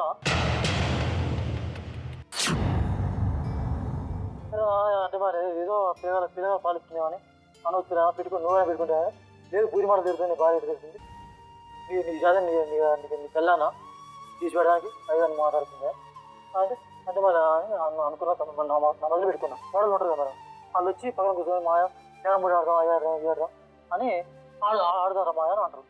అంటే ఆడుతుంటే అక్క పిల్లలతో ఆటలాడతారు, అక్క పిల్లలతో ప్రవేశం ఆడతారు అని అలాగే మీకు ఏ సంబంధం అని మాట్లాడు. మా మామ చనిపోయింది. మా మామ చనిపోయిందని తెలిసింది. నైట్ 10 గంటలకు ఫోన్ వచ్చింది. నేను బండి వేసుకొని వచ్చి నా భార్య వేసుకొని తనలో చెప్తే బాగుండు కానీ మిగతా నాన్న బాధ పోయి ఇంటికి పోదాం అని నైట్ ఒక బండి అడుక్కొని మా మామగారికి వెళ్ళిపోయినా. ఆడిపోయి ఏమైనా ఆడతారు నా భార్య నన్ను చూసి నీ భర్త నాశంగాను మాయత దొరికిన సునీతో మాయ బుడి మామ చేసిన సునీతో అని మమ్మల్ని చూసుకుంటా చూసుకుని ఏడుస్తున్నారు. మా మామ చనిపోయి నేను పోయినా. నన్ను తిట్టుకుంటా మా అమ్మ తిట్టుకుంటా ఏడుస్తున్నాను. ధనకార్యం చేద్దామని ఊళ్ళో పోయినా. అల్లు చూసుకో కర్మకాండ చేద్దామని ఊళ్ళో పోయినా. ఊళ్ళో పోతే ఇట్నే పెద్ద మనిషి బాబాయ్ వేస్తుంటాడు కలిసి ఏమయ్యా నువ్వు ముగ్గురు ఆడపిల్లలు ఆట ఒక అనుకున్నావాట అని నిమ్మకాయలు కూడా అడిగారు. అడగడం ఎంతమంది పెద్ద మనుషులు వస్తే ఎంతమంది చుట్టూ వస్తే అంతమంది అడుగురే నన్ను. ఇక నాకు ఇప్పుడు వచ్చి అదేం లేదు నాకు అన్నప్పుడు బాగుంటుంది కానీ అలాంటి చేయొద్దు నా భార్య నాకు చాలా ఇష్టం అన్నా మేడం. అన్నాక అలా కదా ఆడపిల్లల కార్యం చేయాలి దానకార్యాలు అయిపోయినాయి ఆడపిల్లల కార్యం చేయాలని మేడం. సర్లే అనుకున్నాం వెళ్ళిపోయినా మేడం. మా చెల్లెలు లెక్క మా లెక్క చేయని మా ఊరిన ఉన్నది. ఎవరు మా ఈ అమ్మాయి వాళ్ళ అక్క అన్నది. అనగానే లెక్క చూరి అన్నది. డబ్బులు లెక్క పెట్టుబడి పెట్టాం కదా డబ్బులు పెట్టాం కదా కార్యం చేసినాం కదా డబ్బులు లెక్క చూరి అన్నది. లెక్క ఉంది కదా సరి 15,000 పెట్టుకున్నాం శిశుగం పెట్టుకున్నాం అది లెక్క ఉంది అలా శిశుగం పెట్టుకున్నాం అది ఎంతో సాల్ అయిపోయింది అని అన్నా మేడం. ఆ లెక్క కాదురా మా చెల్లెని కొట్టినావు నువ్వు మాది పోయినా మా చెల్లి కొట్టినా కదా నేను ఈ చెల్లిని ఏమిటి కొట్టినావు మా ఊరు పోదాం నా తప్పేందో నా ఊరు తగ్గ చూద్దాం కొంచెం కవర్లు పెడదాం నీ చెల్లి తప్పేందో నా తప్పేందో ఆన్నే తప్పపోయి మాట్లాడుకున్నావు అంటే మా సరి కూడా ఆడ కూర్చొని ఇంటికి మీ ఊరు రాసి తన్నే తినండి మేడం. కానీ మొత్తం అందరికి తెచ్చేసుకురు మేడం. ఈ కారం అయితే తెల్లారి అందరూ ఏమపడి కొట్టారు ఎవరు ఆయన విధానం చేసుకున్నారా నీకు విధానం చేసుకున్నావు కదా నా ఊరు రారు నా తప్పుందా నా భార్య తప్పుడు నా భార్య అన్న మేడం. అంటే నీ ఊరు ఏమపడి కొడుతున్నారు మేడం కొట్టిరు. అయితే అమ్మ వద్దు గోల దేవత కొట్టిరు కదా అమ్మ ఎట్ట వచ్చి సంవత్సరాలు చేస్తావు 10 మందిలో పెట్టి ఆడు ఏమిటి కొట్టిండవు నీ అంత ఆడు అంత నీవు ఆయన ఎందుకు కొట్టిండవు ఆయనకి ఏ సంబంధం భార్య పడుతున్నప్పుడు గొడవ పెట్టుకుని రోజుకి గొడవ పెట్టుకున్నా అయిపోయింది. ఆడు నేను గొడవలసిన అవసరం ఏంటి ఊళ్ళో కూర్చొని మాట్లాడదాం తప్పన్నతోనే సంవత్సరాలు చెప్పుకుని పోతాను తీరా మేడం. కేసు పెట్టడం అన్న అమ్మ కేసు దేవుడు పోతాను భార్య తీసుకొని పోయి 20 కలిసిపోతారు అన్న నా భార్య బండి మీద తీసుకొని పోయి పిఎస్లో కేసు పెట్టి అన్న బయటకు వచ్చాక మమ్మల్ని చూసి మొత్తం మేము పోయిటలో మాడుతున్నాం దీని దన్నాలని మొత్తం నిమ్మకాయల దగ్గరనే ఏముంది ఆడవాళ్ళు అందరూ ఫోన్ చేసి 10 మంది 20 మంది వచ్చారు మేడం. మేము మా అమ్మాయి అందరూ వచ్చారు 20 పెద్ద మనుషులు మొత్తం వచ్చారు ఆడికి. అయితే మీరు దిక్కులో మీకు ఎవరు లేరు అంటే ఎసగా రాడుగా ఇద్దరు సాసీను ఎక్కువ జనం అవుతారని చెప్పింది. నాకు మామ మీద నిలబడి కొట్టబోతారు అమ్మని కొట్టబోతారు సార్ అమ్మని కొట్టబోదు సార్ అని అంటే కానిస్టేబుల్ పోయి బీరిచ్చి ఆగారు. ఆయనక సునీత మన ఇంటికి పోదా అంటే నేను దూరం రా అంతా ఆడవాళ్ళు మొత్తం వచ్చి నేను దూరం ఎంతో నువ్వు నిమ్మకాయలు రావాలా నిమ్మకాయలు వచ్చినా కానీ మీ అమ్మ నిన్ను ఒక రౌండ్ కొట్టినా కానీ అప్పుడు తోలుతాం అని తీసుకోపోయారు మేడం. ఆడలు తీసుకొని పోయినాక కూడీలో పోయినా అమ్మటే పంపించమన్నారు పంపించమనంటే అమ్మటే పంపిస్తామని చెప్పారు. కానిస్టేబుల్ జరిగి సారీ కదా సారీ సంగతి పంపించాలని తీసుకోపోయారు సార్. నీకేం ప్రాబ్లం లేదు వైద్యపురం కదా వాళ్ళు రాను కదా వాళ్ళు వచ్చి పిల్లలు పోదాంలే నేను పిలిపిస్తాను అన్న పోయినా మేడం. పోయినాక నా బిడ్డ తీసుకుపోయినా బిడ్డ తీసుకొని పోతే ఆడే వస్తాడు ఇంటికి అప్పుడు తప్పదు నాకు నా పిల్లగాళ్ళు నా భార్య అన్న చాలా ఇష్టం. సరే మీరు కార్లో అమ్మాయిని కొట్టారు ఇది మీరేంటంటే ఇంకా మీరు ఏమి చేయనట్టు చెప్తున్నారు. కొడితే కొట్టాను తిడితే తిట్టాను నిజాలు మాట్లాడండి. కోపము గొడవలు వచ్చినప్పుడు కొట్టుకోకుండా తిట్టుకోకుండా ఉండరు. కొట్టారు అలాగే మీ అక్క కొట్టింది ఉండండి మీ అక్క కొట్టిన విషయం మీరు చెప్పట్లే అమ్మాయి చెప్తుంది. అవును ఎందుకు మీరు అది ముందు మీరు ఎందుకు చెప్పలేదు అది మీ అక్క చెప్పేంత వరకు మాట్లాడేటప్పుడు కరెక్ట్ గా మాట్లాడాలి. మీరు అదే మళ్ళీ మాట్లాడదు నాకు నచ్చట్లేదు. నిజాలు మాట్లాడండి ఆవిడ ఉంది నిజం మాట్లాడుతుంది మీ అమ్మ ఉంది నిజం మాట్లాడుతుంది మీరు నిజం మాట్లాడండి. 40 మంది జనం వచ్చి అసలు చెత్త కొట్టి నేను కింద పడితే నన్ను 2 గాళ్ళు దానిది మా ఈపురాలు. ఆ అమ్మాయి పోలీస్ స్టేషన్లో కేసు పెట్టింది తప్పే ఆ అమ్మాయి మీ అబ్బాయి మీద లేనిపోయిన అబండాలు వేసింది తప్పే మీ కూతురుతో ఆమెకు సంబంధం ఉంది మీ అతనికి సంబంధం ఉందని చెప్పి ఇవన్నీ తప్పులే. కానీ ఆ అమ్మాయి చేసిన తప్పులకి మనం కూడా అమ్మాయిని ఏం చేస్తామన్నది కరెక్ట్గా చెప్పాలి. అమ్మాయి చేసిన తప్పులు కరెక్ట్గా చెప్తున్నప్పుడు మనం చేసింది ఏంటి కూడా మనం చెప్పాలి. ఆ అమ్మాయి చేసిందని మనం కొట్టాం, మనం తిట్టాం, ఇవన్నీ చేసాం కదా, మనం ఊరుకోం కదా. ఎవరైనా తప్పు చేస్తే ఊరుకుంటున్నావా? ఇంట్లో అమ్మాయిని మీరు కొట్టారు, మీ నాన్నగారు 4 మాటలు అన్నారు, మీ అక్క కొట్టింది. మాట అన్నాడు మేడం. పొద్దున్న దాకా గొర్రెల కాడికి పోయేస్తే నీళ్ళుగా పెట్టమన్నా బెటర్. బాబు ఇది తప్పు నిజంగా వాస్తవంగా, ఇంకోసారి ఇలాంటి రిపీట్ కావు అని బతిలాడించి వచ్చినాం కదా మేడం. మళ్ళీ ఇక్కడ ప్రొలాంగ్ అయింది ఎక్కడంటే మేము వెళ్ళొచ్చినాం, ఆ సాయంత్రం కొట్టకపోతే పరిస్థితి వేరే. అదే మీరు వెళ్ళి వచ్చేసారు సార్. తర్వాత ఏమైంది? వాళ్ళ అక్క కొట్టింది, అది అతను తప్పు కాదు కదా. కరెక్ట్ అండి. ఇప్పుడు వాళ్ళ అక్క ఒక్క నిమిషం ఉండండి. అది పిటి కేసు మేడం. కేసు పెట్టినప్పుడు ఏం చేసినట్టు మేడం, సార్ని రిక్వెస్ట్ చేసి ఉండండి. మొగుడు పిల్లలు కలిసి ఉండాలనుకున్న వాళ్ళు ఎవరు కోర్టులు పోలీస్ స్టేషన్ వెళ్ళి కేసులు పెట్టండి. అది మాకు తెలియదు మేడం. ఇప్పుడు కానీ వాళ్ళు తప్పేం లేదుగా. వాళ్ళ అక్క వచ్చి కొట్టింది అమ్మాయిని. వాళ్ళ అక్క ఎందుకు కొట్టింది? ఉండండి, మన మాట. వాళ్ళ అక్క ఎందుకు కొట్టింది మీకు తెలుసు కదా. ఆ అమ్మాయి చేసిందే కదా తప్పు. ఆ తప్పు ఒప్పుకునే కదా జరిగింది. చాలా టైం అయింది మేడం. కరెక్టే సార్. అమ్మాయి మాట్లాడేది అమ్మ మీరు మీకు అర్థం కావట్లేదు. జరిగింది చాలా తప్పే. ఒక ఆడపిల్ల జీవితం. ఈ అమ్మాయి ఇష్టం వచ్చినట్టు నోటికి వచ్చినట్టు మాట్లాడితే మొగుడు కాబట్టి ఊరుకున్నాడు, అత్త కాబట్టి కడుపులో దాచుకుంది. ఆ అమ్మాయికి అవసరం లేదుగా. ఆ అమ్మాయి వాళ్ళ ఆయన కొట్టాడు కదా, అమ్మాయిని కొట్టాడు కదా. ఆ అమ్మాయి వచ్చి కదా ఈ అమ్మాయిని కొట్టింది. ఈ అమ్మాయిని కొట్టినప్పుడు పంచాయతీకి పిలిచినప్పుడు ఎందుకు కొట్టారని మాట్లాడడం మానేసి మళ్ళీ వాళ్ళందరూ వీళ్ళు కొట్టడం తప్ప కదా. ఒకరికొకరు తప్పులు చేస్తూనే పోతూ ఉంటే ఇక్కడ దీనికి ఎండ ఎక్కడ ఉంటుంది? పెద్ద మనుషులు మీరు కూడా కొంచెం ఉండండి. రావడానికి ఆస్కారం ఉంటుందా? ఇప్పుడు అది కరెక్ట్. అలా కాదు సార్, నేను అనేది మీరు చేసింది చాలా మంచి పని. మీరు మంచి చేశారు. ఈ రోజు కూడా మీరు మంచిగా వీళ్ళని కలపాలనే వచ్చారు. కానీ తప్పు ఇక్కడ టోటల్ కథలు తప్పులు ఎక్కువ ఎవరి సైడ్ ఉన్నాయి? మీరు నిజం చెప్పండి. ఇప్పుడు అమ్మాయి కొంచెం భాషా విధానం మార్చుకుంటే కదా, తప్పు అమ్మాయి సైడే కదా ఉంది. ఇప్పుడు అయిపోయింది, కథలన్నీ తెలిసిపోయాయి. ఇప్పుడు ఆ అమ్మాయి ఏం చెప్పాలో చెప్పేసింది. ఆ అమ్మాయి నాకు నా భర్త నా పిల్లలు కావాలి, నేను కలిసి ఉంటానంటుంది. ఇప్పుడు అంటే ముందు ఇప్పుడు ఎవరిది తప్పు, ఎవరేం చేశారు, ఎవరికేం శిక్షలు విధించాలి, ఇవన్నీ తర్వాత మాట్లాడుకుందాం అమ్మ. ఇప్పుడు జరిగిందంతా మనం మర్చిపోయి ఇప్పుడు ఏం జరగాలని అంటే ఆ అమ్మాయి నాకు నా భర్త కావాలి అంటుంది. ఇప్పుడు మీరేమనుకుంటున్నారు చెప్పండి.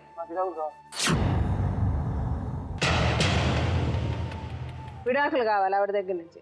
పిల్లల్ని ఏం చేద్దామని? సో పిల్లల్ని మీరు సాక్కుంటారు, ఆవిడకి విడాకులు ఇస్తారు. సో మీ ఉద్దేశం ఇది. సో మీకు అది కుదురుద్దా లేదా అన్నది మేము చెప్తాం. ఇప్పుడు ఏంటంటే మీరు అన్ని ఆవిడదే తప్పని చెప్పడం కాదు, ఇందులో మీరు చేసిన తప్పులు చాలా ఉన్నాయి. సో పెళ్లి చేసుకున్నాక ఒకళ్ళు విడాకులు తీసుకోవాలంటే విడాకులు తీసేసుకోలేరు. అది కూడా ఏంటని చెప్తాం. ఇప్పుడు డాక్టర్ గారు లాయర్ గారు మాట్లాడిన తర్వాత ఈ సమస్యకి పరిష్కారం ఏంటో నేను మాట్లాడతాను.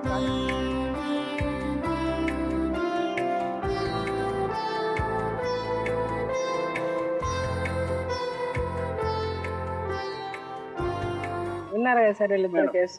మీరేం చెప్పాలి? మేడం, వీళ్ళిద్దరూ 9 సంవత్సరాల పాటు పెళ్ళయింది అనేటటువంటి గొప్ప మాట మనకు వినటానికి చాలా హ్యాపీగా అనిపించినా కూడా 9 సంవత్సరాలు ఎంత కలహాల కాపురం అన్నది వీళ్ళిద్దరూ వివరించినటువంటి పద్ధతి విధానం బట్టి మనం అర్థం చేసుకోవచ్చు.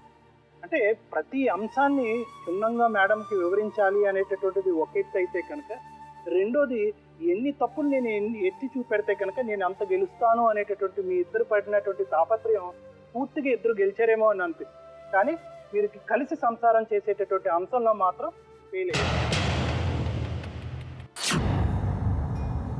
సునీత విషయానికి వస్తే మేడం, అంటే ఈ అమ్మాయి మానసిక పరిస్థితి ఎలా ఉంది అంటే కనుక, పెళ్ళైనటువంటి ప్రతి ఆడపిల్ల తల్లి అవ్వాలి అని కోరుకుంటారు. కానీ ఎవరిని కంటాను అన్నది తలరాత. అయితే ఏంటంటే ఇక్కడ వచ్చినటువంటిది ఇదే ముఖ్యమైనటువంటి అంశం అన్నమాట. ఒక విధమైనటువంటి మానసిక పద్మవ్యూహంలో ఆ అమ్మాయి చిక్కుకుపోయింది. అంటే ఇక్కడికి వచ్చిన దగ్గర నుంచి ఒక ఆడపిల్ల వచ్చింది అంటే కనుక ఆ అమ్మాయిని భార్య పాత్రలో కాకుండానే పని చేస్తుందా, ఎంతవరకు పని చేస్తుంది, ఎంతవరకు కోడళ్ళుగా తను నిరూపించుకుంటుంది, మిగతా ఆడబడుచులతో ఎలా వ్యవహరిస్తుంది, ఫైనల్గా తల్లిగా తన పాత్ర పోషిస్తుందా లేదా. ఎప్పుడైతే కనుక ప్రధానమైనటువంటి ఈ అంశాలను పరిగణనలోకి తీసుకుని ఆ అమ్మాయిని ఎప్పుడైతే మనం చేస్తామో ఆటోమేటిక్గా తను ఒక భార్య స్థానం నుంచి తను జారిపోతుంది అనమాట. అంటే నేను భార్యగా ఉన్నానా లేదా అనేటటువంటి ప్రశ్న అమ్మాయి మైండ్లో పడుతుంది. ఇక్కడ ఎప్పుడు వస్తాడు అని వెయిటింగ్, అక్కడ ఆడపిల్లని ఇవ్వటం. దీనివల్ల ఏంటంటే ఈ అమ్మాయి వైపు వేలెత్తి చూపెట్టడం అన్నది తరచూ జరిగింది. దీనివల్ల ఈ అమ్మాయి మానసికంగా విరిగిపోవటం అన్నది జరిగింది. దీనివల్ల ఏమైంది అంటే కనుక ఆ అమ్మాయి విపరీతమైనటువంటి డిప్రెషను, మానసిక ఒత్తిడిలోకి వెళ్ళిపోయింది అన్నది ఒకసారి మనం అందరూ అంగీకరించాం. నిరాశ, నిస్పృహ, నిర్లిప్తత ఇవన్నీ కూడా నీలో అచ్చొచ్చినట్టు కనిపిస్తుంది. దీనివల్ల ఏమైంది అంటే కనుక నీ ఆలోచన శక్తిని పూర్తిగా కోల్పోయావు. కొంతవరకు ఏంటంటే నువ్వేం మాట్లాడుతున్నావు అనేటటువంటి దాని మీద కూడా నీకు పూర్తి స్థాయి కంట్రోల్ లేదు. కాబట్టి నువ్వేం చేస్తున్నావు అంటే కనుక నీ భర్తని ప్రతిసారి టెస్ట్ చేయడం మొదలుపెట్టు. నువ్వు ఎన్నిసార్లు ఫోన్ కాల్స్ చేసి అతను నిజంగా నా భర్త నావాడైనా లేకపోతే వేరే అమ్మాయి ఆధీనంలో ఉన్నాడు అని టెస్ట్ చేసావన్నది నీకు తెలుసు. నీ భద్రత అన్నది పోయింది. నేను ఇంట్లో ఉన్నదాన్ని కాదు, వీళ్ళందరూ ఒక సైన్యం, నేను ఒక్క సైనికురాలు, నేను ఒక్కదాన్ని మిగిలిపోయిన ఈ ప్రపంచంలో నా భర్తను కాపాడుకోకపోతే నా వాల్యూ సిస్టమ్ ఉండదు అనేటటువంటి సైకాలజీతో అతను టెస్ట్ చేసావు. ఇప్పుడు ఏమైందంటే ఈ గుడ్డు ముందా పెట్టముందా అన్నట్టు ఏమైందంటే అతనేమంటున్నాడంటే ఈ అమ్మాయికి అనుమానమో, ఈ అనుమానం వల్ల ఈ పరిస్థితి ఈ విధంగా వచ్చిందని అంటే ఏంటంటే నీ సైకాలజీ ఏ విధంగా మారుతుంది అంటే భార్య యొక్క ఎలిజిబిలిటీని ఎప్పుడైతే కనుక మనం ఒక ప్రోడక్ట్ లిస్ట్ లాగా దీనికి రంగు ఉండాలి, రుచి ఉండాలి, వాసన ఉండాలి అని మనం ఎప్పుడైతే అనుకుంటామో ఆ విధంగా ఒక ప్రోడక్ట్ అంటే ఒక వస్తువు రూపాన్ని మనం ఎప్పుడైతే ఆ అమ్మాయిని వేయి చేయటం జరుగుతుందో అక్కడ ప్రేమ ఉండదండి. ఇలాంటి చాటబారు లెక్చర్లే ఉంటాయి. మొదటి నుంచి ఈ అమ్మాయిని వే చేసినటువంటి పద్ధతి అంటే ఈ అమ్మాయిని తూకం వేసినటువంటి పద్ధతిని చూస్తే ఐదర్ కట్నంతో అన్న తూకం వేశారు, లేదంటే కనుక వంశోద్ధారకుడు అన్నటువంటి అంశంతో అంటే అబ్బాయి పుడతాడా లేదా అన్నటువంటి అంశంతో తూకం వేశారు. ఇవన్నీ కూడా అవుట్ ఆఫ్ కంట్రోల్ అంటే మన చేతుల్లో లేనటువంటి అంశాలు. సో ఇక్కడ జరిగినటువంటిది ఏంటంటే కనుక మీరిద్దరూ కూడా ఒక రైల్వే పట్టాల్లాగా పరిగెట్టారు, ఎక్కడ కలుసుకోలేదు. ఎందుకు కలుసుకోలేదు అంటే కనుక ఆ అమ్మాయి తను ఏం నిరూపించుకోవాలో ఆ అమ్మాయికి తెలియలేదు, మీరు ఏం నిరూపించమని ఆ అమ్మాయిని అడుగుతున్నారు అన్నది మీకు తెలియలేదు. కాబట్టి ఏంటంటే మీరు అటువైపు వెళ్ళారు, ఆ అమ్మాయి ఇటువైపు వెళ్ళింది. కాబట్టి మీ ఇద్దరి మధ్యలో దూరం అన్నది పెరిగిపోయింది అన్నది ఒక్కసారి మనం గుర్తుపెట్టుకోవాలి. మోసగుచ్చినట్టు ప్రతి అంశాన్ని చెప్తున్నారు, అందులో తప్పు లేదు. కానీ కొన్ని సందర్భాల్లో కొంతమంది మాట్లాడేటటువంటి విధానం పద్ధతి బట్టి వాళ్ళ మానసిక పరిస్థితి ఏంటి అన్నది మనం విశ్లేషించాలి. మీరు ఇందాక చెప్పినటువంటి అంశాల్లో చాలా అవసరమైనవి ఉన్నాయి, చాలా అనవసరమైనట్టు ఉంటుంది. ఎప్పుడైతే మగవాళ్ళు ఇంటికి సంబంధించినటువంటి అనవసరమైనటువంటి అంశాలు ఎక్కువ తలదూరుస్తారో అప్పుడు ఇటువంటి పరిస్థితులు ఇవన్నీ కూడా చాలా చిన్నపాటి ఇష్యూలు చీలి గాలువానగా మారిపోయినట్టు. ఎస్పెషలీ ఎక్కడైతే ఎక్కువ అంటే సిస్టర్స్ అక్క చెల్లెళ్ళు ఉండేటటువంటి మగవాళ్ళకి నేను ఇచ్చేటటువంటి సూచన ఏంటంటే మీరు బిజీగా ఉంటే కనుక ఇంటి బయట బిజీగా ఉండండి. వారికి కావాల్సినటువంటి అవసరాలు, పిల్లలకు కావాల్సినటువంటి అవసరాలు మాత్రమే చూసుకోండి. మిగతా ఆడవారికి సంబంధించినటువంటి అంశాలు వాళ్ళుగా వదిలేసాయి. మీరు ఎంత తలదూరిస్తే కనుక మీ బ్రెయిన్ అంత పాడవుతుంది. సో ఇతని బ్రెయిన్ ఏమైందంటే చాలా అనవసరమైనటువంటి విషయాలతో నిండిపోయింది. ఎప్పుడైతే అవసరమైనటువంటి విషయాలు తగ్గిపోయి అనవసరమైనటువంటి విషయాలు పెరిగిపోతాయో బంధం అన్నది ఆటోమేటిక్గా వీక్ అయిపోతుంది. నేనేమనుకుంటున్నానంటే ఇందాక నేను మీతో మాట్లాడినప్పుడు మీరు ఇప్పటికీ కూడా మీ భార్యని పూర్తిగా అర్థం చేసుకోలేదు, అర్థం చేసుకునేటటువంటి ప్రయత్నం చేయలేదు, అటువంటి అవకాశం కూడా రాలేదేమో అని నాకు అనిపిస్తుంది. అర్థం చేసుకున్న తర్వాత పిల్లల కంటే కనుక అది వేరే విషయం. అర్థం చేసుకోకుండా పిల్లల కంటే కనుక అది చాలా ప్రమాదం. అంటే ఏంటంటే రోజుకి పిల్లలు పుట్టే కొద్దీ మీ బంధం వీక్ అవుతుంది కానీ బలపడట్లేదు.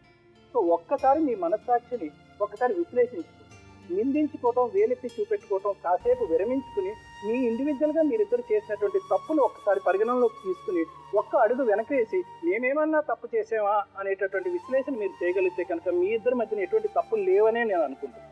కలిసి ఉండటానికి ఇక్కడ ఏం పెద్ద కారణాలు, కలిసి ఉండకపోవటానికి ఇక్కడ ఏం పెద్ద కారణాలు అంటూ నాకేం కనిపిస్తుంది. విడిపోవడానికి కారణాలు లేవంటారు. ఇప్పుడు కూడా నాకు అడపగా పుడుతురు మోదలు కావాలని చెప్పి కూడా ఈ మాట నా భార్య అనలేదు. మ్యామ్ మీరు చెప్పండి. 9 ఏళ్ళ మ్యారేజ్ లైఫ్లో వీళ్ళు మా 3 పిల్లలు అంటే 7, 4 and 2 years అని అన్నారు. ఈ అమ్మాయి అండి ఇలా ఎప్పుడు 1/6/2015లోనే సెక్షన్ 498A కింద కేసు బుక్ చేసేసింది. ఇందాక అదే శ్రీను అడిగితే అరెస్ట్ అయ్యారమ్మా మీరు అందులో అంటే అరెస్ట్ అయ్యాము అని చెప్పారు. అంటే ఎప్పుడైతే ఇంకా అత్తగారిని, మామగారిని, ఆడగడుపుని, భర్తని జైల్లో పెట్టిందో అని ఒక ఇన్ఫర్మేషన్ భార్యకు వచ్చినా తను చేసిన కేసు వేయడం మూలాన వాళ్ళు జైలుకి వెళ్ళారు అని అన్న తర్వాత ఆ ఫ్యామిలీ 50% ఆఫ్ ఇంకా విడిపోవడానికి కారణాలు స్టార్ట్ అయిపోయాయని మనం చెప్పొచ్చండి. ఇక్కడ ఒక కల్చర్ డిఫరెన్సెస్ ఏమన్నా ఉందేమో అని ఒక విధంగా అనిపిస్తుంది. ఇందాక వాళ్ళని కూడా అడుగుతుంటే మరి అమ్మాయి చర్చికి వెళ్తుంది, మరి మీరు ఏంటి అని అంటే వాళ్ళు చెప్పలేని ఒక కన్ఫ్యూజన్లో ఉన్నారు. అంటే అది మేబీ ఆ కల్చరల్ డిఫరెన్సెస్ కూడా ఇందులో బాగా కనిపిస్తున్నాయి మేడం. ఇంకోటి వీళ్ళకు తెలియకుండానే పిల్లల్ని ఇద్దరు వీళ్ళు పనిచేసుకున్నారు. నేను ఇందాక అదే సునీతని అడిగాను, ఏమన్నా నువ్వు ఎందుకు మీ ఆయన దగ్గర పిల్లల్ని వదిలిపెట్టేసావు అంటే పిల్లల్ని వదిలిపెట్టేస్తే వాళ్ళు ఏడిస్తే నా దగ్గరకు వస్తారులే అనే ఉద్దేశంతో నేను వదిలిపెట్టాను. అంటే అది ఎంత బాధాకరమైన ఆన్సర్ మీరు చెప్పిందంటే మీరు భర్త మీద కోపం ఉంటే పిల్లలు ఏం తప్పు చేశారమ్మా. పిల్లల్ని వదిలిపెట్టేసి వెళ్ళిపోతే నువ్వు వేసిన అంత క్రిమినల్ కేసు ఎక్కడ ఏది కాంప్రమైజ్ కాకుండా నీ భర్త నీ దగ్గరకు వచ్చే అవకాశాలు లేవమ్మా. ఎందుకంటే ఆల్రెడీ ఇందులో అరెస్ట్ అనేది కూడా ఒకటి ఉంది. ఇంకోటి ఏంటంటే ఇందాక ఈ పేపర్స్ అన్ని చూస్తే కూడా మేడం ఛార్జ్ షీట్ అనేది కూడా ఫైల్ చేశారు. ఈ అబ్బాయిని ఇందాక ఒక మాట అడిగితే 2 నెలల క్రితం నా భార్య నాకు కావాలని చెప్పేసి ఇందాక ఏదైతే ఆయన చెప్పారో కారులో బలవంతంగా తీసుకెళ్ళాను అని చెప్పేసి, అంటే నువ్వు లాని నీ చేతిలోకి తీసుకుంటున్నావు. ఎప్పుడైతే కేసు కోర్టులో ఉంది అని అన్న తర్వాత నీ భార్య కావాలి అని అంటే మీ అడ్వకేట్లు ఉంటారు, వాళ్ళతోటి మాట్లాడి ఈ కేసు ఎట్లా కాంప్రమైజ్ చేయాలో అని మీరు ఆలోచించాలి. కానీ ఆయన లాని చేతిలో తీసేసుకుని నా భార్య నేను తీసుకెళ్ళిపోతాను అని అంటే కుదరదు. దాని పర్యవసానమే ఈమె మళ్ళీ దిల్సుఖ్ నగర్లో ఒక కంప్లైంట్ లాంటిది ఇచ్చింది. అంటే ఆ కంప్లైంట్ని ఎంటర్టైన్ పోవడానికి కారణం ఏంటంటే ఆల్రెడీ 498 అనేది ఒక పెండింగ్లో ఉంది కనుక మీరు ఆల్రెడీ అక్కడ కేసు వేశారు కదమ్మా, మళ్ళీ ఇంకో కేసు మీకు ఏం వేయడానికి ఇబ్బందికరంగా ఉంటుంది, మీరే మాట్లాడుకోండి అని ఈ అమ్మాయిని చెప్పి పంపించి ఉంటారు. ఎందుకంటే ఆ కేసు ఆల్రెడీ పెండింగ్లో ఉంది. ఈ అమ్మాయి ఏంటంటే కేసు నాకు పెండింగ్లో ఉన్నా కూడా నా నా అత్తగారి దగ్గరికి వెళ్ళి నేను ఉంటాను అని అంటే అది కుదరదు. అదొకటి కుదరదమ్మా. ఎందుకంటే క్రిమినల్ కేసు అనేది నెల అది వాయిదాలు పడుతూనే ఉంటాయి. ఇక్కడ మీ అత్తగారు, మామగారు, ఆడబడుచు, భర్త వీళ్ళందరూ కోర్టులకు వెళ్తూ మళ్ళీ ఈ అమ్మాయి అక్కడికి వెళ్ళి నేను మా అత్తగారు తోటి వెళ్ళి నేను భర్తతో కలిసి ఉంటానంటే అది పద్ధతి కాదు. దానికి ఈ కేసు ఏదైతే ఉందో అది కాంప్రమైజ్ అనేది చేస్తే వాళ్లకు మీ మీద కాన్ఫిడెన్స్ అనేది వస్తుంది. ఒక కాన్ఫిడెన్స్ అనేది వచ్చిన తర్వాత అప్పుడు వాళ్ళిద్దరు కలిసి ఉంటారో లేదో అనేది చెప్తారు. కనుక మీరు అమ్మాయితో కలిసి ఉండాలి అని అనుకున్నప్పుడు ఇది ఒక మంచి అవకాశం.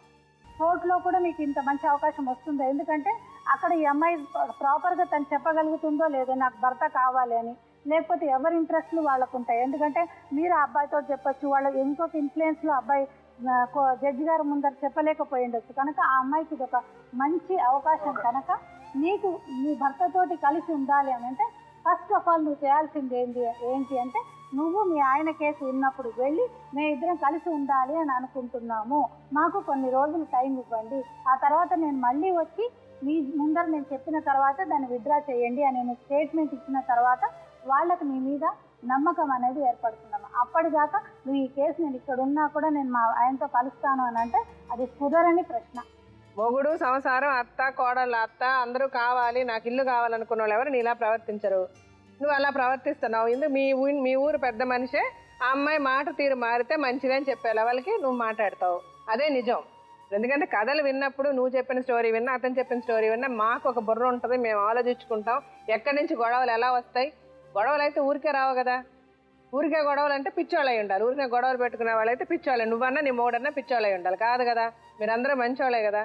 మొగుడు కావాలనుకున్న వాళ్ళు ఎవరు తీసుకెళ్లి పోలీస్ స్టేషన్లో పెట్టి మొగుడిని కొట్టించి నవ్వుతూ మళ్ళీ సంసారం చేస్తారంటే ఏ మొగుడు సంసారం చేయడు. అప్పుడు నువ్వు నవ్వలే, మీ అక్క నవ్వింది, మీ బావ నవ్వాడు, నువ్వు పక్క నుండి కొట్టించావు. ఎవడన్నా పెడతాడా? మొగుడికి ఒక అవమానం జరుగుతుందని ముందు మన మనసు కొట్టుకుపోరు.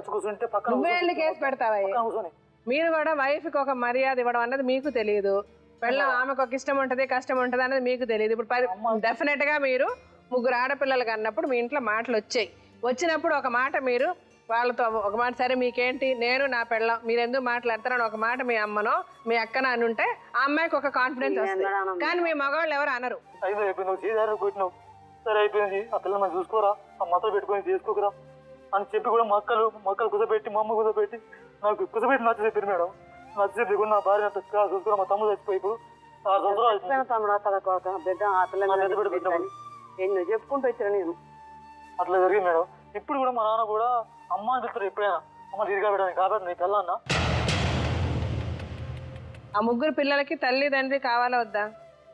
మీకు మీ ఇంత వయసు వచ్చిన తర్వాత కూడా మీకు మీ అమ్మగారిని ఒక మాట అంటే అంత బాధపడుతున్నారు, మీ నాన్నగారిని ఒక మాట అంటే మీరు బాధపడుతున్నారు. తల్లిదండ్రి మీద ప్రేమ అలాంటిది, అవునా? ఆ పిల్లలకి వాళ్ళు ఏం పాపం చేశారని మీ ఇద్దరికి దూరంగా వాళ్ళు ఉండాలి. తండ్రి ఉంటే తల్లి ఉండదు, తల్లి ఉంటే తండ్రి ఉండడా? మీరు అంత ఈజీగా నాకొద్దు మేము విడిపోతాం అంటున్నారు. మీ ఇద్దరు గురించి ఆలోచించుకుంటున్నారు కానీ మీ ఇద్దరు అనుభవించాలి. ఎవరిని అడిగి కన్నారు 3 పిల్లల్ని? ఎవరు?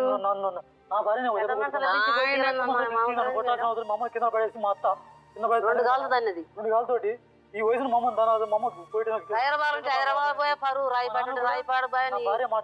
తండ్రి తెచ్చిన ఆలోచన లేదు మేడం. ఇప్పుడు నేను అనేది అమ్మలు అక్కలు చెల్లెళ్ళు బావలు ఇవన్నీ పక్కన పెట్టండి. నేను ఓన్లీ మీ పిల్లల గురించి మాట్లాడుతున్నా.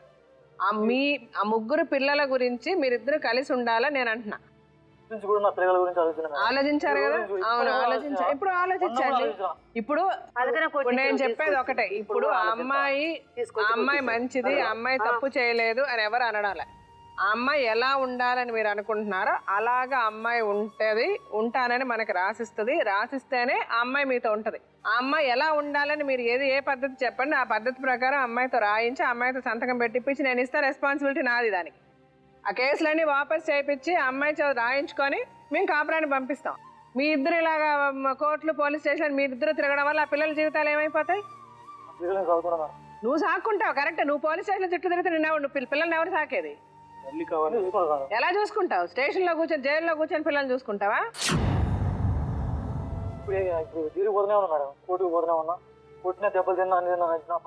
అవును, ఇక్కడతో అయిపోదుగా. నా ఊర్లో అంత మంచి పేరుంది, నా ఊర్లో తలెత్తుకుని తిరగలేకపోతున్నా మేడం. అవును కరెక్టేనా. ఇప్పుడు బతుకుతున్నావు కదా, ఇప్పుడు ఆ పిల్లలకి తల్లి అనే ఆమె కావాలి కదా. కావాలా వద్దా? తల్లిని కావాల్సిన అమ్మాయి అయితే ఇంట్లో నుంచి జనడన్నా పిల్లలు కావాలి. ఇప్పుడు కూడా పిల్లలు వచ్చారు, ఇప్పుడు దగ్గర తీసారా? పిల్లలు కూడా దగ్గర పోరు. సరే, ఇప్పుడు అమ్మాయి మారి ఉంటాను, నాకు మొగుడు కావాలి, పిల్లలు కావాలని అమ్మాయి అంటే నువ్వు ఆ అమ్మాయికి అవకాశం ఇస్తావా? ఒక తమ్ముడు చంపుకున్నా మేడం. మొన్న కూడా మా నాన్న అయిపోయినా మళ్ళీ ఇప్పుడు వచ్చి కూడా మళ్ళీ సిగాలు పెడతాం, మళ్ళీ సొంత మనం మా వాళ్ళని కొడతాం.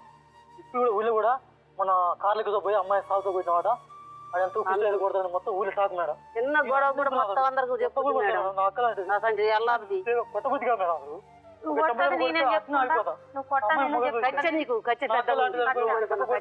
నాకు ఏ కచ్చలు లేవు, దెబ్బ వేస్తేనే నేను చెప్తా ఒక మాట అంటే. నువ్వు సరే అమ్మా, నీకు యాక్చువల్ గా ఇప్పుడు అబ్బాయిలో అన్న ఏడుస్తున్నాడు కానీ నీకు ఆ ఏడుపు కూడా రావట్లే. నువ్వు చాలా నిజంగా వాళ్ళు చెప్పినట్టు నువ్వు చాలా ఖర్చుపోతా అమ్మాయివే. నీకు చాలా నువ్వు రివెంజ్ఫుల్. నువ్వు ఉండాలి అతనితో అంటే నువ్వు అతను కన్విన్స్ చేయ విధంగా నువ్వు. ఎందుకంటే నీకు ఇప్పటికి కూడా నీలా మార్పు రావట్లేదు. ఇప్పటికన్నా నువ్వు నేను తప్పు చేసా, నేను తొందరపడ్డా, ఇంకొకసారి అలా చెయ్యను, నేను మీకు నచ్చినట్టుగా నేను ఉంటాను, నాకు పిల్లలు మీరు కావాలని నువ్వు అనడాలా ఇప్పుడు? అంగీకరించట్లేదు మేడం. అదే అంటున్నా. అట్లీస్ట్ ఇప్పటికన్నా ఓకే, నా సైడ్ తప్పు జరిగింది, నేను మార్చుకుంటా, నేను మంచిగా ఉంటానండి అని అతను నువ్వు అడిగితే అతను ఏమైనా కన్విన్స్ అయితే ఆలోచించవచ్చు. నువ్వు మాట్లాడగలిగితే వెళ్ళి మాట్లాడు.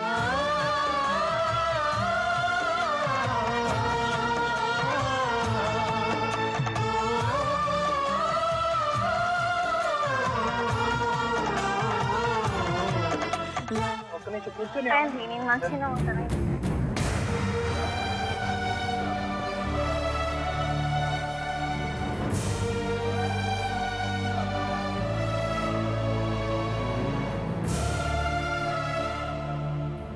మన 2 నెలల క్రితం ఎందుకు వెళ్ళొచ్చు మరి మీ ఆవిడ దగ్గరికి?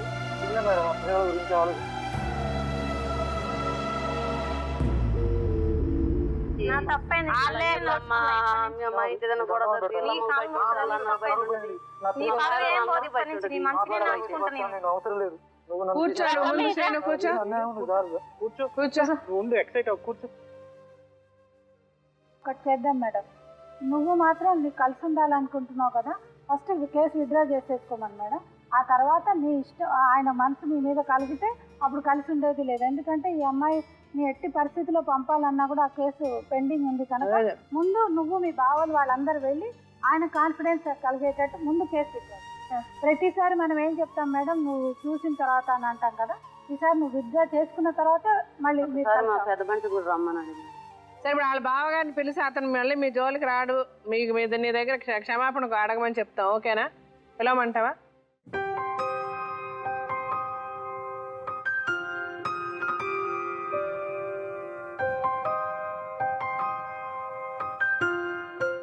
మీరు ఆవిడ సునీత కదా, సునీత అక్క భర్త. మీరే ఎందుకండి వాళ్ళ కుటుంబంలో ఇన్వాల్వ్ అవ్వాల్సిన ఇష్యూ వచ్చింది? మీరు ఎందుకు అతను కొట్టాల్సి వచ్చిందండి? నేనైతే కొట్టలేదు. కొట్టినా కొల్లంటే 100 సార్లు చెప్తున్నాను తప్పరే, క్షమించమని. 100 సార్లు, ఒక్కసారి 1000 సార్లు కూడా చెప్తాను. నా బిడ్డ కంటే ఎక్కువ. ఇప్పుడు ఆయన ఏం చేయాలి చెప్పు నువ్వు? మీ జోలికి అతను రాడు, మీ ఇంటికి అతను రావాల్సిన అవసరం లేదు. ఇప్పుడు మిమ్మల్ని క్షమించమని అడుగుతున్నాడు, మీరు నువ్వు అమ్మాయిని ఏలుకుంటావా లేదా చెప్పు అంతే. నాకు ఆయన పగింది మేడం. ఏం పగుంది ఆయనకి? నన్ను కొట్టాల్సిన అవసరం ఏంటి? లేదు కదా. కొట్టిన మేడం. ఇప్పుడు అతను క్షమించమని అడుగుతున్నాడా డైరెక్ట్ గా? ఇంక అంతకంటే ఇంకేం చేయాలి? నీ కాళ్ళ మీద వచ్చి పడాలి వాళ్ళు. నువ్వు నీ పెళ్ళాం బ్రతకండి, వాళ్ళ ఇంట్లో వాళ్ళు ఎవరు మీ దగ్గరికి రావాల్సిన అవసరం లేదు, వాళ్ళు రారు. వాళ్ళ సైడ్ నుంచి గ్యారంటీ మేము ఇస్తాం. మీరన్నా న్యాయం చెప్పాలి కదా, న్యాయం అనేది ఉండాలి కదా. ఇప్పుడు అతన్ని మేము ఇప్పుడు ఏం చెప్తున్నాం, ఆయన డైరెక్ట్గా తీసుకొచ్చి నీ ఎదురుగా కూర్చోబెట్టాం, మాట్లాడించాం. ఇంకొకసారి అతను నీ పెళ్ళాం జోలుకో నీ కుటుంబం జోలుకో అతను రాడు, నీ పెళ్ళాం కూడా వాళ్ళ జోలికి వెళ్ళదు. ఇప్పుడు ఇప్పుడే డిసైడ్ చేసుకో, నీకు మొగుడు కావాలా వాళ్ళు కావాలా? భర్తే కావాలి. లేదా ఒక టైం లైన్ పెట్టుకుందాం, ఒక 6 నెలలు 7 నెలలు చూడండి ఆ అమ్మాయి మారుతుందా లేదా అని. ఒకవేళ అమ్మాయి పద్ధతి మారలేదు, ఇంక నా వల్ల కాదండి అంటే అప్పుడు డెసిషన్ తీసుకోండి, అది వేరే. అప్పుడు అందరికీ కూడా న్యాయంగా అనిపిస్తుంది. చెప్పండి శ్రీను, అనవసరంగా పిల్లల జీవితాలు నాశనం చేయకండి. ఒక 6 నెలల అమ్మాయికి టైం ఇచ్చి అమ్మాయి చేత అన్ని రాయించి తీసుకుంటాము, అది మీ దగ్గర పెట్టుకోండి. పిల్లలు తెరలు అవుతారు, ఏం లేదు మనం బాగానే ఉంటాం. వాళ్ళు ఇప్పటికే సంవత్సరం నుంచి తల్లి లేకుంటాం. మేము ఎప్పుడన్నా పోతే అసలు గడగడ వణుకుతారు. మాకు ఇప్పుడు ఎట్లయినా తల్లి లేదు కాబట్టి మా అమ్మ ఎంత అయినా చూసుకుంటుందా? చేసేసి నా పిల్లల్ని చదువుకుంటా, నా ముగ్గురు పిల్లలు నేను చదువుకుంటా, నా జగన్ బతుకు. పిల్లల్ని ఇప్పుడే అమ్మాయికి అప్పచెప్పేయాలి, మీకు ఏ రైట్ లేదు పిల్లల్ని తీసుకెళ్ళడానికి. ఆ పిల్లలు ఏడ్చుకుంటారో నవ్వుకుంటారో అమ్మాయికి తెలుసు. తల్లి తీసుకెళ్తుంది, పెంచుకుంటుంది. ఒక 2 రోజులు ఏడుస్తారు, 3వ రోజు ఆ అమ్మాయి దగ్గర సెటిల్ అవుతారు పిల్లలు. ఆ పిల్లలు జాగ్రత్తగా తీసుకెళ్ళండి. రేపు మీరు కోర్టుకు వెళ్ళినా కూడా అతను ఏ కేసు వేసినా కూడా పిల్లలు ఆ అమ్మాయికే ఇవ్వాలి. వాళ్ళకి మెయింటెనెన్స్ కూడా అతను ఇవ్వాలి. అవన్నీ వేయాల్సినవి ఉంటాయి, అవన్నీ మేడంని అడగండి, చెప్తుంది. ఏ విధంగా డీవీసీ వేయాలి, ఏ విధంగా ఏ వేయాలి అవన్నీ చెప్తుంది ఆవిడ. మేడం ఇక్కడ డైవర్స్ వేసుకోలేదు కనుక నువ్వు ఆయన భార్యవే, వెళ్ళిపోయి నువ్వు ఉండిపోమ్మా అక్కడ, నువ్వు వెళ్ళిపోయి ఉండిపో, నీకు సర్వ హక్కులు. ఇప్పుడు పద్ధతి ఇదే అమ్మా. మీరు ఆ అమ్మాయిని ఒక 6 months, నేను పద్ధతిగా చెప్తున్నా, 6 months ఆ అమ్మాయి దగ్గర రాయించి తీసుకుంటాం, ఆ అమ్మాయితో కాపురం చేయండి. పిల్లలు ఆ అమ్మాయి దగ్గరే ఉంటారు. తల్లిని పిల్లలకి దూరం చేసే అర్హత ఏ మొగుడికి లేదు. పద్ధతిగా అందరూ మంచిగా బ్రతకడం నేను ఒక దారి చూపిస్తున్నా. మీరు గొడవలుగా బతకాలనుకుంటున్నారు, బతకండి, దానికి ఎవరు ఏం చేయలేం. సో నువ్వు డైరెక్ట్గా అమ్మాయిని వాళ్ళ ఇంటికే పంపించండి. మీరు వెళ్ళి ఆ అమ్మాయిని ఇంటికి వాళ్ళ ఇల్లు వదిలి పంపించడానికి వాళ్ళకి అవకాశం లేదు. వాళ్ళు ఏదైనా ఉంటే కోర్టులో వేసుకోవాలి. కోర్టులో తీర్పు వచ్చేంత వరకు అమ్మాయి అక్కడే ఉంటుంది. ఆ అమ్మాయి విడాకులు ఇవ్వద్దు, భర్తే కావాలి, నేను భర్తతోనే ఉంటానని చెప్పమనండి. ఎక్కడ ఏమన్నా తప్పు చేశాను, అవును తప్పు చేశాను, నేను మారతా, ఇంకా చేయను. మా బావ కూడా చేసిన తప్పు ఒప్పుకున్నాడు, అందరూ క్షమాపణ అడిగాం, నేను మారతానంటే వాళ్ళు నాకు అవకాశం ఇవ్వట్లేదు, నేను ఇక్కడే ఉంటా, నాకు పిల్లలు కావాలి, నా భర్త కావాలి, నా ఇల్లు కావాలి. అదొకటే అమ్మాయి మాట్లాడాల్సింది. నువ్వు వెళ్ళి వాళ్ళ ఇంట్లోనే ఉండవు, మీరేళ్ళు వదలండి.